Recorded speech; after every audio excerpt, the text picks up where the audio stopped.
Hello and welcome to the Wedding Chit Chat podcast. If you're planning your wedding and feeling overwhelmed, grab a drink and keep listening. We'll be sharing all you need to know to give you the confidence to seamlessly plan your own wedding.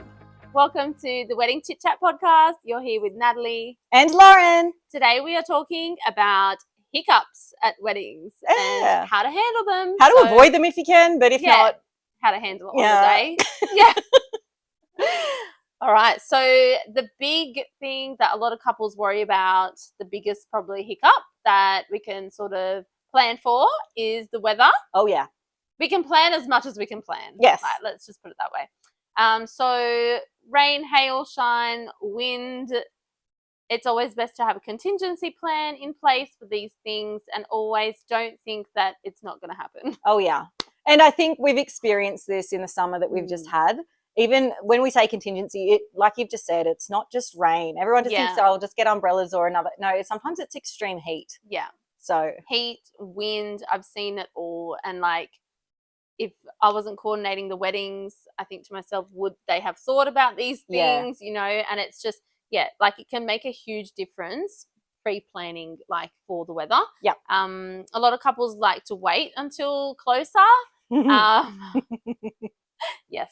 So if it rains, obviously your guests would know, like looking at the forecast, like what they're going to wear and all that. So they're sort of planning for themselves, right? You'd hope. Yeah. So we like to think so, but having extra umbrellas for guests as well, because they're like, they may think, oh, it's indoors and we'll be fine. But then like ceremony, you're planning outside or something. Yeah. So always have extra umbrellas if you're going to. Always pack white or clear umbrellas for majority people, because the front row of people at least, or like a couple of rows, you don't want them having like black and blue and there'll be like a big Repco one and a big Bunnings. Yeah, the old Bunnings. The Bunnings, umbrellas. So pre-plan as well for your guests, like not just the bridal party. Yeah, and I think even I was just thinking, you know, so umbrellas are great for keeping us safe from getting wet. But you know the little parasols, the little tiny umbrellas that you can get with the little fans. Yes, for the sun, the shade. I love it. I love the little white umbrellas. So they're really cute for great for sun protection. Even I do bring sunscreen as well, because there's those of us. I mean, many people don't want to, like if they've applied makeup and stuff like that, but there's your arms, your shoulders. Like, let's be smart. Yeah, true. Yeah. Very true. And also with the rain as well. So it's not like, and cold, it's not just umbrellas and things like that. So it's even like throws and little blankets I've seen people have. For our mountain folk especially. Yeah. And just thinking of your guest comfort as well. Like you don't want people leaving your wedding thinking, oh, it was unbearable. Like I couldn't stand out there and I was forced to stand. Or you don't want them leaving early as well. Yep. So like DIY sort of places, like think about fire pits. Yep. Like outdoor heaters and different ways to keep your guests warm. Yeah. Do you know what it came back to me? It was one of the ones that we did. We had the windiest, it was in the mountains, and it was Nathan and Christy's wedding. Yes. Oh my God. It was the windiest day, and it was the windiest wedding I've ever done. Yeah. And it was at a lookout in the Blue Mountains and on like a cliff edge, like on a rock. And to give you some idea of like how windy it was, so I work off a Kindle. The Kindle on this rock, like on this mountaintop, was blown out of my hands. And so I remember we actually got video footage and you screamed at the time that the Kindle fell. We literally thought the Kindle had fallen off the side of the cliff. Like it was that windy. And I remember, because I normally fluff up the bride's dress and make it look real pretty, but that wedding I didn't need to do that. No. I actually had to hold it down. Yeah, but those photos were incredible. So good. Yes. And look, the couple, like it was a small elopement, so there wasn't like a whole lot of people. But like everyone just helped out, like held a few things down. And everyone was amazing. It was fun. And just the way they handled it, like we had prepared for things, but the wind is something you really can't prepare for. Not to that extreme. That was a lot. Yeah, it was very, very strong wind. Yeah. But I felt like the way that they sort of just went with the flow and just embraced the day, like I felt was so nice. Because always like with wet weather and like heat and things, if the couple are like stressed and like looking like oh my gosh, we're not having a good time because of the weather, Yeah. that flows. It's like a flow-on effect to your guests. Absolutely And is. the whole that energy mood, shift. Yeah. The whole mood can just die. And it's not even just with weather. I think it's even, someone's had a little bit of a trip on their Mm. way down to the aisle or whatever. They've snagged something and they've ruined their suit. Like, if I know it sucks, but just try and be cool about it. Because if you're like, no one's going to get hung up on it. Yeah. Like everyone who is there, I would hope, are loving you and supporting you. Yeah. They don't care about those things. Yeah. So if you're cool, that's right. No, I think making the most of the day, and like, we don't know, like, there's so much we can plan. Yeah. But on the day, like, little things do happen. But it's always good to plan for the best, like, plan for the worst case scenarios. But when things do happen, just be okay with it. Yeah. That's it. I actually think that's a derogatory term sometimes, so I don't know. But yeah, just be cool. And like, even with the heat, right? So always try and think of like shade, like where there's shade. If you're having like outdoor furniture and things, make sure it's like under a tree, maybe. Yeah. Or if cute, it's windy, that it's kept down and strong. Down. Yeah. Those rugs. I was thinking about those rugs. Yeah, rugs. Forget about rugs if it's windy. Yeah. I'll have things to hold it down. Even like, I think they had a picnic table planned. Yes. And there was no way there was going to be a picnic table on this. But we made do. We kind of just. Yeah. We used a rock. Like, people can just. Yeah. Even like have bottles of water. Like, if it's really hot, just think about the guests so that they feel like you've actually thought about them. So they're the sort of things like for heat and rain and wind. Yeah, if it's hailing, find somewhere undercover. Yeah, it'll pass. I actually did have one wedding where it rained, like thunderstorm, right? Yeah. They had a marquee. Thankfully, all the guests at the time that it started raining heavy were already in the marquee, but the bridal party were just going to enter, so they were standing outside. Oh my God. And it started to hail. They were so they just got hammered right before they came in. It started to hail, and so I had these umbrellas like lined up, ready to go, and we had to just get them in so quick, and they had to stand inside of the marquee, but like on the side, and then they were introduced like one by one. You just got to do it because we wouldn't have been able to get them in if we waited like another second. Like it was hailing, and they were running in. That's so nuts. we just got them to stand inside. So like things like that, and to be honest, if I'm coordinating a wedding, I'm pre-planning like what's going to happen. So if I see the rain's coming and like there's 10 minutes and people have to be inside anyways, it's like, just get inside now. Shift it. Yeah. Just let's get a move on. Yeah. So it's always good to have that extra pair of hands or someone who's thinking about those things. And the rain can be invigorating. So like just. Yeah, it can be. Yeah. And a lot of times it doesn't rain the whole day. So like trying to also shift things so it's sort of like your couple photos, for example, right? Yeah. So I like to we like to always slot it into like sunset time or some like allocated time for it. Yeah. But if on the day it's cloudy and there's no sunset, like you can't. Yeah. I can't do anything about that. You can't control the weather. Picking a different location where it looks amazing and like maybe going out in the rain and like with a nice umbrella or something. Yeah. Like, or the nighttime silhouette ones. Yeah. Trying to create that look like that. Couples would still be blown away from the photos like after. Yeah, just so that they're not disappointed and stuff. But don't show your disappointment. Like try and just you can make it work. Yeah. Yeah, make it fun. Cool. All right, so we've covered a couple of things there. Was there anything else? So no, not with the weather, but like other hiccup sort of things. Yeah. So DIY venues, I just want to touch on. Okay, right? sure. So with DIY venues, there are a lot more suppliers to think about. There are a lot more services that are needed to pull it together. So some venues that I've been to don't even have power or water, right? So a little story about a venue that I was planning a wedding. I was coordinating a wedding, in the Hunter Valley at a beautiful property with orchards and stuff, and they had to the couple had to hire in a marquee, hire in a generator, because there was no power. The power was just at the house, so it was quite a fair distance away from the marquee. And in the middle of the bride's speech, the power cut out. Oh man! Yeah. Oh no! All right. So I'm talking like it's the worst, black, worst time. Like pitch black in this marquee. There's no fairy lights. That'd be terrifying.